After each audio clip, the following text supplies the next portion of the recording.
दोस्तों मैं हूं आपका दोस्त सागर और आज मैं आपको कहानी बताऊंगा 2016 में रिलीज हुई फिल्म द फाइनेस्ट आवर्स की, जो कि क्रिस पाइन की एक काफ़ी ज़बरदस्त एक्शन थ्रिलर मूवी है। वीडियो शुरू करने से पहले मेरी आपसे खास रिक्वेस्ट है कि प्लीज़ आप मुझे थोड़ा सा सपोर्ट करें। उसके लिए आपको इस वीडियो को लाइक करना होगा और चैनल को सब्सक्राइब करना होगा। और इस तरह के मैंने कई सारी लेटेस्ट मूवीज़ का भी एक्सप्लेन किया है, उनका लिंक आपको डिस्क्रिप्शन में मिल जाएगा, तो प्लीज़ आप उन्हें भी ज़रूर चेक करें। और मुझसे बात करने के लिए आप मुझे इंस्टाग्राम पर फॉलो कर सकते हैं, मेरा ID है फ्रेश मोजो इंडिया। तो चलिए बिना टाइम गवाए इस सफर का मजा लेना शुरू करते हैं। ये फिल्म एक सत्य घटनाओं पर से आधारित है और फिल्म की शुरुआत नवंबर 1951 में वेलफ्लिट नाम के एक शहर पर होती है, जो कि एक समुद्र किनारे होता है। और फिर एक कार में से दो लड़के बर्नी और पॉप आगे बढ़ते हैं और वो लोग एक क्लब के बाहर होते हैं, जिसमें वहाँ बर्नी कई दिनों से एक लड़की से फोन पर बात कर रहा होता है और आज वो उससे पहली बार मिलने वाला होता है, जिसमें वो काफी नर्वस होता है। और वहाँ लड़की अपने दोस्त को भी लाई होती है, इसलिए बर्नी पॉप को लाया होता है। वो उसे जरूर पसंद आएगी, ये पॉप बोलता है। और फिर दोनों वहां से निकलते हैं और दोनों क्लब में आते हैं और उस लड़की का नाम मिरियम होता है और वहाँ दोनों उसके दोस्त से मिलते हैं। और फिर पॉप उससे बात करता है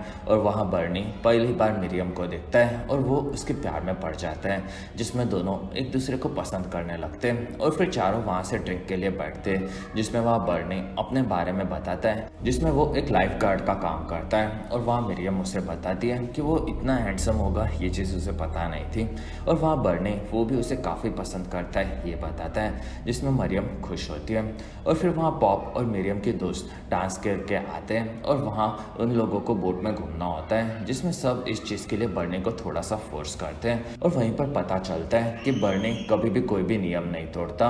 और फिर क्लब में उसके सीनियर्स भी होते हैं, तब वो उनसे बात करने चाहता है और वो उन्हें मरियम के बारे में बताता है और वो उसे घुमाने के लिए एक बोट पर लेकर जाना चाहता है, ये बोलता है, जिसमें सब लोग खुश होते हैं और वो लोग हाँ बोलते हैं। और फिर वहाँ एरविन नाम का एक आदमी होता है और वो बर्नी को ज़्यादा एक्सपीरियंस नहीं है और उसी के चलते उसका जीजा मर गया था, ये वो बोलता है। असल में कुछ महीनों पहले बर्नी एक शिप के डूबने पर वहाँ के लोगों को बचाने के लिए गया था, लेकिन वो उस शिप को ढूंढ ही नहीं पाया था, जिसमें एरविन का जीजा भी मर चुका था। और इसी वजह से वो बर्नी को इस चीज़ का जिम्मेदार बताता है। और फिर बर्नी वहाँ से निकलता है और चारों एक बोट में आते हैं और वहाँ बर्नी और मिरियम दोनों पहले बार किस करते हैं और फिर वो लोग बोट में आगे बढ़ते हैं। और फिर कहानी 17 फरवरी 1952 की दिखाई जाती है, जिसमें वहाँ एक पार्टी में सब लोग डांस कर रहे होते हैं और वहाँ बर्नी और मिरियम भी नजर आते हैं। और वहाँ बर्नी मिरियम को डांस के सिखाता है, जिसमें दोनों को मजा आता है। और वहीं पर मिरियम बर्नी को उससे शादी करने कहती है, जिसमें वो चौंक जाता है और वो वहीं पर मना कर देता है।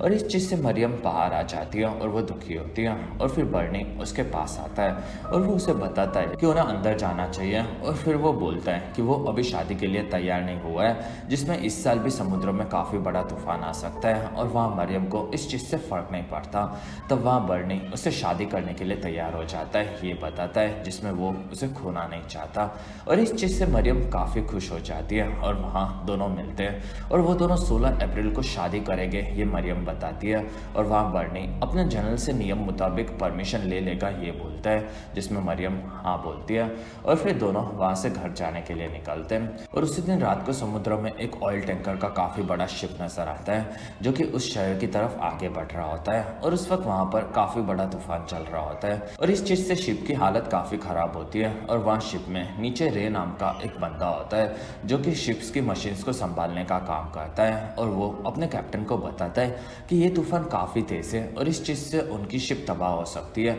लेकिन वहाँ उसका कैप्टन उसकी बात नहीं सुनता और वो शिप की रफ्तार को तेज़ ही रखने कहता है, जिसमें रे मान जाता है। और कुछ ही दिनों पहले शिप में एक काफ़ी बड़ी तिराड़ पड़ी होती है, जिससे ज्वाइंट किया गया था और उसे देखकर रे दुखी होता है, जिसमें वहाँ रे बाकी लोगों को ऊपर चीज़ें देखने जाने कहता है और वो लोग आके निकलते हैं। और फिर एक आदमी ऊपर की तरफ आता है, जिसमें वो शिप एक लहर में फंसती है और वहाँ उसमें तिराड़ में से पानी घुसने लगता है और वहीं पर कोई ऊपर नहीं जा पाता। और वहाँ रे फिर से कैप्टन को फ़ोन लगाता है और वहीं पर बोट में चीज़ें टूटने लगती है और वो तिराड़ फट जाती है और शिप में पानी भरने लगता है, जिसमें उस तिराड़ के चलते शिप में काफ़ी नुकसान होता है। और फिर रे ऊपर आकर लाइट शुरू कर देता है, जिसमें वहाँ सब लोग चीज़ों को ठीक करने लगते हैं और वहीं पर रे कैप्टन को फ़ोन लगाता है, लेकिन उसकी बात फ़ोन से हो नहीं पाती और वो अपने एक आदमी को बताता है जिसमें वो आगे कैप्टन से बात करने चाहता है। और वहीं पर ऊपर आकर वो देखता है कि शिप में दूसरी तरफ सामान से भरा हुआ हिस्सा शिप से अलग हो चुका है और शिप के 2 टुकड़े हो चुके हैं और शिप का दूसरा हिस्सा पानी में डूब जाता है। दूसरी तरफ शहर में बर्नी बाहर सब चीज़ें देख रहा होता है, जिसमें वो अपने लाइफ गार्ड के काम में लगा होता है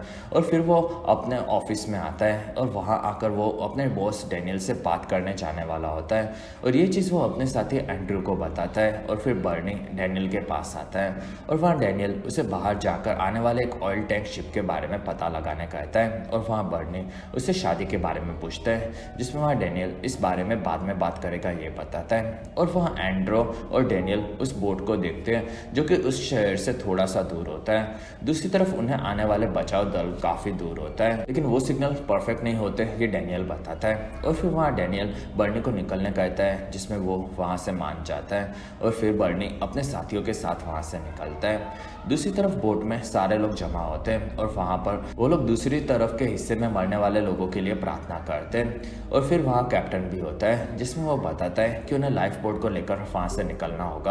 जिसमें बाकी लोग डरे हुए होते हैं क्योंकि उनके काफी सारे साथी डूब चुके होते हैं। और दूसरी तरफ रे शिप को देख रहा होता है, जिसमें उसे उसका साथी बताता है कि कैप्टन लाइफ बोट्स में निकलना चाहता है और वहाँ रे ही शिप को बचा सकता है क्योंकि वो इस शिप को काफी बेहतरीन तरीके से जानता है। और वहाँ रे आगे बढ़ता है और फिर वो लोग बाहर आकर सब चीजें देखते हैं और फिर अंदर कैप्टन बताता है कि उनका रेडियो ठीक से काम नहीं कर रहा और वो लोग अब किसी से मदद भी नहीं मांग सकते, जिसमें उन्हें लाइफ बोट से निकलना ही सही होगा, जिसमें इस चीज़ के लिए एक आदमी तैयार नहीं होता। और वहाँ रे आता है और बताता है कि वो लोग डूब रहे हैं, जिसमें उनका साउंड मशीन काम कर रहे हैं, इसलिए वो उसे बचाते रहने कहता है जिससे कोई उनकी आवाज़ सुने और उन्हें बचाने आए। साथ ही उन्हें पानी भरने से पहले बोट को तब तक शुरू रखना होगा। और वहाँ कैप्टन बताता है कि उन्हें बचाने कोई नहीं आएगा। और वहाँ रे बताता है कि लाइफ बोट्स इस पानी में इस तूफान में टिक नहीं पाएगी, जिसमें कैप्टन इस चीज़ के लिए मना कर देता है। और वहाँ रे बताता है कि वो इस बोट को रेत की पट्टी पर चढ़ा देंगे, जिससे बोट में पानी कम भरे और उन्हें थोड़ा वक्त और मिल जाए। और इस चीज़ में उसे सबकी मदद लगेगी और इस चीज़ से उन्हें ढूंढने वालों को थोड़ा और वक्त मिल जाएगा, जिसमें कुछ लोग उसकी बात मान लेते हैं और बाकी कुछ लोग कैप्टन के साथ होते हैं, जिसमें वहाँ रे अपना प्लान सबको समझाता है। और वहीं पर एक आदमी के रेडियो पर सिग्नल मिलता है, जिसमें उन्हें वेलफ्रिड से उनके शिप के बारे में पूछा जाता है और उन्हें बचाने वो लोग कुछ ग्रुप भेज रहे ये बताते हैं, जिसमें वो लोग इस चीज़ का जवाब नहीं दे पाते। और फिर शहर में हमें किनारे की तरफ एडविन नजर आता है, जो कि अपने घर से आकर वहीं पर खड़ा रहता है और वहीं पर उसे एक बोट का टुकड़ा समुंदर के अंदर दिखता है, जिसमें वो हवा के बहाव के साथ आगे बढ़ जाता है। कुछ देर के बाद बर्नी अपनी टीम को लेकर आ रहा होता है, जिसमें वो किनारे पर इन चीजों को देखने जाता है। और अगर तूफान में कुछ लोग वहां पर फंस गए तो उन्हें बचाया नहीं जा सकता, ये पॉप बोलता है। और वो थोड़ा सा बीमार भी होता है और वहाँ रिचार्ड भी होता है, जिसे डैनियल पर भरोसा है ये वो बताता है। और वहाँ पॉप बर्नी को इस बचाव मिशन में जाने से मना करता है और पिछले मिशन में भी उसकी कोई गलती नहीं थी, जिसमें वो लोग हर बार सबको बचा नहीं सकते, ये पॉप बोलता है। और वहाँ बर्नी आगे बढ़ता है और फिर उसे वहाँ एडविन मिलता है और एडविन बताता है कि उसने शिप को देखा है और वो बहकर आगे की तरफ बह गया होगा, ये रिचार्ड बताता है। तब वहाँ बर्नी सबको स्टेशन चलने कहता है, जिससे वो लोग आगे के बारे में कुछ सोच सके।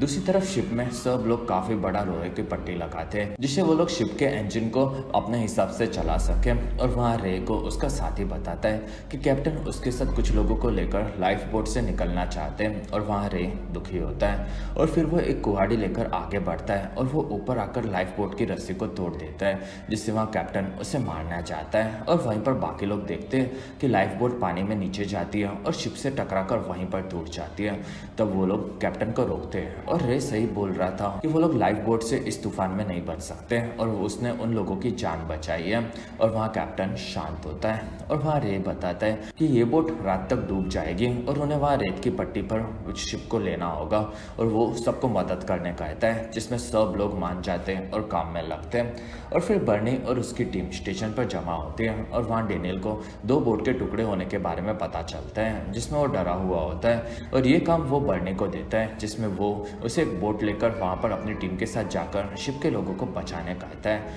और वहीं पर बर्नी मान जाता है और वो वहाँ से कैफ़े की तरफ आता है और वहाँ बाकी लोग उसे बताते हैं कि पिछली बार बर्नी सबको बचाने गया था तब वो समुद्र में किसी शिप को ढूंढ भी नहीं पाया था जिसमें वो उसकी गलती नहीं थी और इस बार वाला तूफान उससे भी काफ़ी बड़ा है जिसमें ये एक सुसाइड है और वहाँ उन लोगों को डेनियल पर भरोसा नहीं होता लेकिन वहाँ बर्नी बचाने का ट्राई ज़रूर करेगा ये बताता है जिसमें वहाँ एक आदमी उसे जाकर झूठ बोलने कहता है कि वो लोग उन्हें मिले ही नहीं लेकिन वहाँ बर्नी उन लोगों को ढूंढने की बचाने की पूरी कोशिश करेगा ये बोलता है और फिर वो कैंटीन में आता है और वहीं पर रिचर्ड बर्नी के साथ आने तैयार होता है और वहाँ पॉप भी तैयार होता है लेकिन वो बीमार है इसलिए वो नहीं आ सकता ये बर्नी बताता है और फिर वहाँ एंड्रो तैयार होता है और अंत में वहाँ मैस के नाम का एक आदमी इस चीज़ के लिए तैयार हो जाता है। दूसरी तरफ मरियम समुद्र में तूफान देखती है और इसलिए वो स्टेशन में फ़ोन लगाती है जो कि बर्नी सुन लेता है लेकिन वो वहाँ से निकल जाता है और फिर दूसरी तरफ समुद्र में सब लोग बोट पर डरे हुए दिखते हैं और वहाँ सब लोग काम में लगे होते हैं और वहाँ रे सब चीज़ें देखता है और वहाँ ऊपर एक रेत की पट्टी उन्हें दिखती है तब वो लोग ये चीज़ नीचे रे को बताते हैं और फिर बोट उस तरफ को वो लेता है जिसमें बाकी लोग लोहे की पट्टी से शिप के मशीन को चलाते हैं। दूसरी तरफ बर्नी की टीम बोट पर आते हैं जो कि एक छोटी सी बोट होती है और वहाँ बर्नी मैप में उस शिप के बारे में अंदाज़ा लगाता है और वहाँ बाकी लोगों को ये तूफान काफ़ी भयानक लगता है जिसमें ये एक सुसाइड मिशन होता है और फिर वहाँ बोट पर सब चीज़ें तैयार की जाती हैं और वहाँ एंड्रयू नीचे आकर इंजन को देखता है और फिर बर्नी वहाँ से बोट को शुरू करता है और वो लोग तूफान की तरफ आगे बढ़ते हैं। दूसरी तरफ मरियम स्टेशन पर आती है और वहाँ बर्नी को ढूंढ रही होती है जिसमें उसे वहाँ पॉप मिलता है और वो बताता है कि बर्नी समुद्र में गया है जिसमें वहाँ मरियम बर्नी के लिए दुखी होती है और उसे डेनियल से बात करनी होती है जिसमें पॉप उसे वहाँ बैठकर इंतज़ार करने कहता है और वो वहीं पर बैठ जाती है और फिर सब लोग रेडियो पर बातें सुनते हैं। दूसरी तरफ पानी में तूफान में शिप पर सब लोग काम में लगे होते हैं जिसमें रे सब चीज़ें संभाल कर आगे बढ़ रहा होता है और वहीं पर एक पानी की काफ़ी बड़ी लहर आती है और काफ़ी ज़्यादा पानी शिप में गिरता है और वहाँ सब चीज़ें बिखर जाती हैं और वहाँ रे बताता है कि लोहे की पट्टी निकल गई होगी और फिर वो सभी लोग चीज़ों को ठीक करने में लग जाते हैं। और फिर दूसरी तरफ समुद्र में बोट से बर्नी आगे बढ़ रहा होता है और वो रेडियो से स्टेशन पर बात करता है जिसमें उनकी बातें सभी लोग सुनते हैं और वो लोग रेत की पट्टी की तरफ जा रहे होते हैं और मरियम इस बारे में पूछती है और वहाँ बाकी लोग बताते हैं कि रेत की पट्टियाँ बदलती रहती हैं और तूफान में इस चीज़ के चलते बचना नामुमकिन होता है जिसमें समुद्र में इस चीज़ में काफ़ी खतरा होता है और वहाँ मरियम बताती है कि बर्नी हमेशा नियमों का पालन करता है इस वजह से उसे कुछ भी नहीं होगा जिसमें बाकी लोग भी उसकी मदद के लिए जाने वाले होते हैं और वहाँ वो लोग मरियम को भी अपने साथ आने कहता है जिसमें वहाँ से मरियम भटक कर डेनियल के पास आती है और वो बर्नी को वापस बुलाने कहती है जिसमें वो उसे पहचान लेता है कि वो बर्नी की गर्लफ्रेंड है जिसमें बर्नी ने उससे शादी की बात उससे की थी और वहाँ वो बर्नी को वापस बुलाने से मना कर देता है और फिर उसके बाद बर्नी से होती है तब वो उसे रेडियो पर शिप में से आगे जाने कहता है और फिर वहाँ पॉप मरियम को लेकर बाहर आता है और बर्नी डेनियल के ऑर्डर सुनता है और वो आगे बढ़ता है और फिर स्टेशन के बाहर से मरियम भड़की हुई अपनी कार में निकलती है और वो थोड़ी देर आगे बढ़ती है और वहीं पर अपनी कार ठोक देती है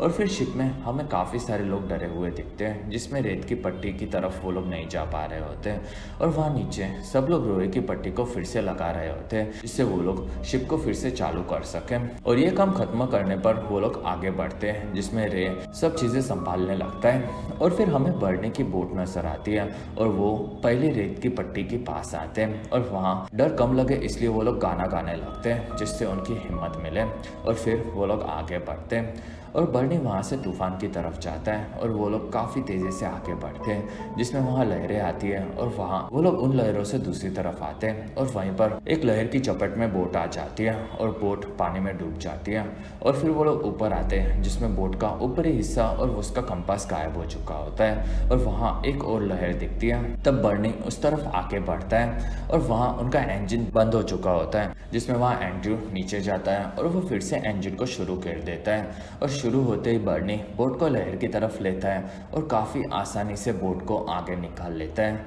और फिर मैस्के को वो पीछे आने कहता है और वहाँ बर्नी को लहरों से रास्ता पता चलता है जिससे वो बोट को लहरों की दिशा में आगे बढ़ाने लगता है और वो लोग लहरों को क्रॉस करते करते आगे बढ़ते हैं जिसमें अब बर्नी बोट को लहरों से काफ़ी आसानी से निकालने लगा होता है और फिर वो लोग तूफान के अंदर की तरफ जाते हैं जिसमें वहाँ सब लोग खुश होते हैं। दूसरी तरफ शिप में रेत की पट्टी के बारे में लोग नीचे बताते हैं और फिर रे उस तरफ शिप को आगे बढ़ाता है और वहाँ सभी लोग काम में लगे होते हैं और वो लोग रेत की पट्टी की तरफ जाते हैं और वहीं पर एक काफ़ी बड़ी लहर आती है जिसमें शिप हिलने लगती है और वहाँ रे उसे संभालता है और तब शिप लहर से आगे बढ़ती है, लेकिन उस लहर के चढ़ते शिप में प्रेशर बढ़ जाता है और वहीं पर शिप रेत की पट्टी पर पहुंचती है और वो पट्टी से टकराती है और इस चीज़ से शिप में सब लोग गिर पड़ते हैं और वहाँ शिप खड़ी हो जाती है जिसमें सब लोग शांत होते हैं और वहाँ से सब लोग नीचे आते हैं जिसमें रे पास हुआ ये उसका साथी उसे बताते हैं और वहाँ रे सबको बिजली का ध्यान रखने कहता है जिसमें अगर वो खत्म हो तो उनके पास और भी कम वक्त बचा होगा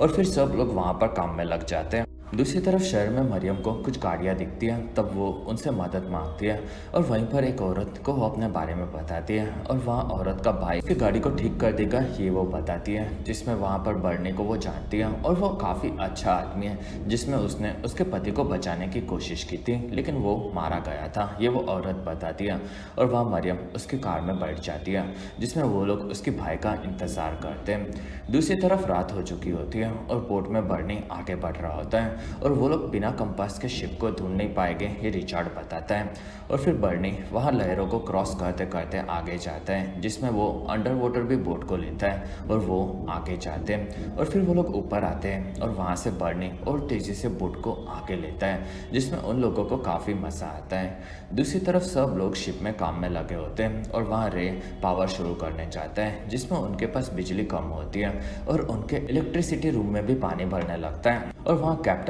बोलता है कि रे अकेला है जिसमें बाकी लोगों के परिवार है वो उन्हें मरवा देगा, जिसमें वहाँ रे बताता है कि उसकी भी इस शिप के बाहर एक जिंदगी है और वो वहाँ से निकल जाता है। दूसरी तरफ बोट से बर्नी वहाँ से डेनियल से बात करने चाहता है लेकिन वहीं पर उनके रेडियो पर ठीक से सिग्नल न मिलने की वजह से बात नहीं हो पाती और वहाँ रिचर्ड बताता है कि उन्हें अभी तक कोई भी नहीं मिला है और वहाँ तूफान बढ़ रहा है और वो उसे लौटने कहता है जिसमें वहाँ बर्नी कंफ्यूज होता है और वो बोलता है कि वो लोग काफ़ी दूर आ चुके हैं जिसमें उसने सबकी मदद से ये किया है लेकिन वो लोग अब दूसरों को मरने नहीं दे सकते और फिर बर्नी वहाँ से आगे की लाइट को बंद करने कहता है जिससे अगर आगे और कोई लाइट शुरू हो तो वो उन्हें दिखे और वहाँ से वो सबको पीछे लेता है और फिर वो बोट को आगे बढ़ाता है। दूसरी तरफ शिप पर सब लोग बाहर होते हैं और वहाँ सब लोग डरे हुए होते हैं और वहीं पर लाइट बंद हो जाती है और फिर रे वहाँ से आगे बढ़ता है और फिर किनारे पर हमें एरविन नजर आता है जो कि उस औरत का भाई होता है और वो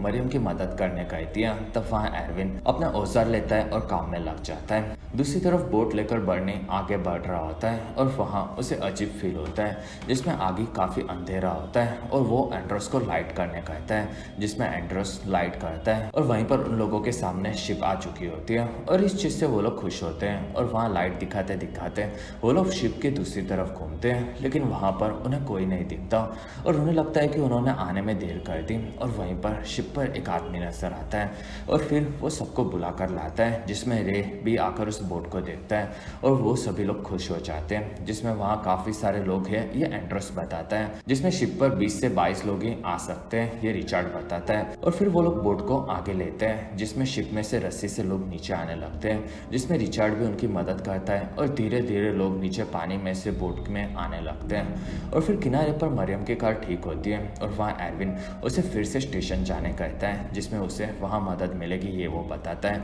तब मरियम वहाँ से स्टेशन जाने निकलती है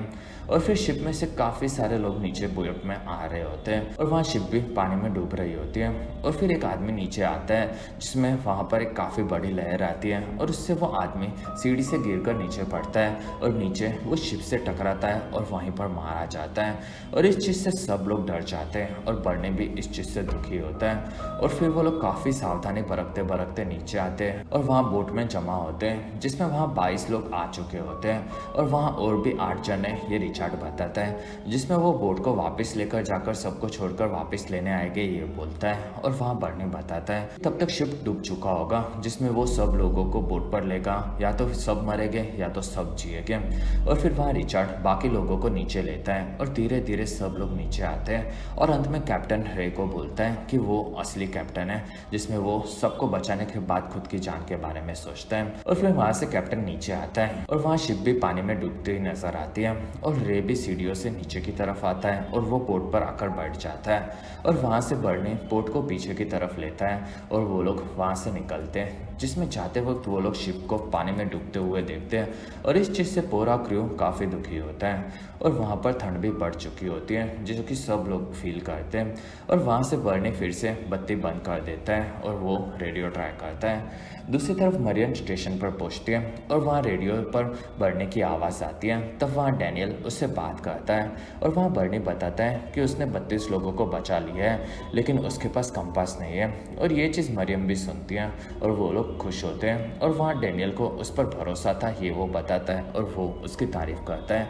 लेकिन वो सभी लोगों को बोट पर बचा नहीं सकता, इसलिए वो दूसरी तरफ जाकर किनारे पर कुछ लोगों को छोड़ने कहता है। और वहाँ बर्नी अब किसी को भी नहीं छोड़ेगा ये बोलता है और वो रेडियो को बंद कर देता है। और फिर हमें स्टेशन पर सब लोग बर्नी के लिए खुश होते हुए दिखते हैं और वहाँ मरियम आके बढ़ती है और वहाँ उसे एरविन की बहन दिखती है जो कि बर्नी को सबके बचाने से काफ़ी खुश होती है और वो रो पड़ती है और वहीं पर मरियम उसे संभालती है। कुछ देर के बाद वो सभी लोग स्टेशन से निकलते हैं। दूसरी तरफ बोट में कंपास के बिना बर्नी ने उन्हें कैसे ढूंढा ये रे उसे पूछता है, जिसमें बर्नी बताता है कि वो पानी के साथ लहरों की दिशा में बह रहा था, जिसमें उसे लगा कि शिप का भी यही हाल होगा। और फिर शिप एक जगह पर रुकने से वो उसे मिल गई और वो रे के लक की तारीफ करता है, जिसमें रे हाँ बोलता है। और फिर वहाँ बर्नी बताता है कि अभी वो लोग फिर से हवा के बहाव के साथ आगे बढ़ेंगे और देखते हैं कि वो लोग कहाँ पहुँचते हैं, जिसमें बर्नी सबको बचा लेगा और सबको किनारे पर पहुँचाएगा ये बोलता है। और फिर वो लोग आगे बढ़ते हैं।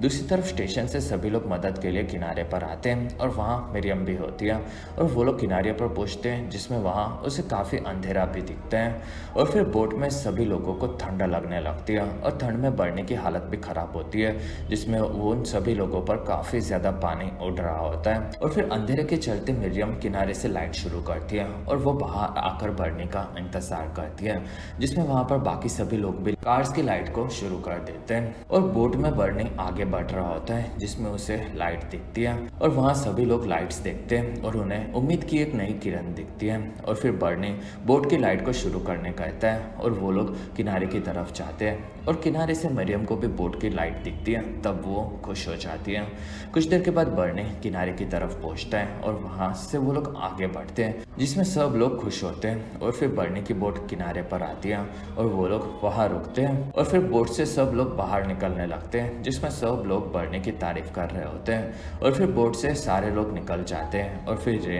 बर्नी की तारीफ करके निकलता है और रिचर्ड भी बर्नी को बाय बोलकर आगे बढ़ता है। और वहाँ मरियम बर्नी के पास आती है और फिर वो बोट में आती है और वहाँ आकर वो बर्नी को किस करती है, जिसमें दोनों काफ़ी खुश होते हैं। और फिर दोनों बोट से निकलते हैं और वो लोग आगे बढ़ते हैं, जिसमें बर्नी मरियम को 16 अप्रैल के लिए तैयार रहने कहता है। और वहाँ मरियम ने डैनियल से परमिशन ले ली है ये वो बताती है, जिसमें बर्नी खुश होता है और दोनों वहाँ से आगे बढ़ते हैं। और फिर बताया जाता है कि 18 फरवरी की रात को ये चीज़ दुनिया की सबसे छोटी बोट का बेहतरीन रेस्क्यू माना जाता है और इस चीज़ के लिए बर्नी की पूरी टीम को भी अवार्ड दिया गया था। और फिर बर्नी और मरियम ने शादी की थी, जिसमें उनकी शादी 58 सालों तक चली थी और बर्नी की मौत 2009 में 81 साल में हुई थी। और इसी के साथ ये शानदार फिल्म खत्म होती है और इसी के साथ हमारा वीडियो भी खत्म होता है। अगर आपको हमारा वीडियो पसंद आए तो प्लीज़ लाइक करें, एम करते 1000 लाइक्स। वीडियो के डिस्क्रिप्शन में आपको दूसरी मूवी सीरीज़ की भी एक्सप्लेन वीडियो देखने मिलेगी, तो प्लीज़ आप उन्हें देखना ना भूलें।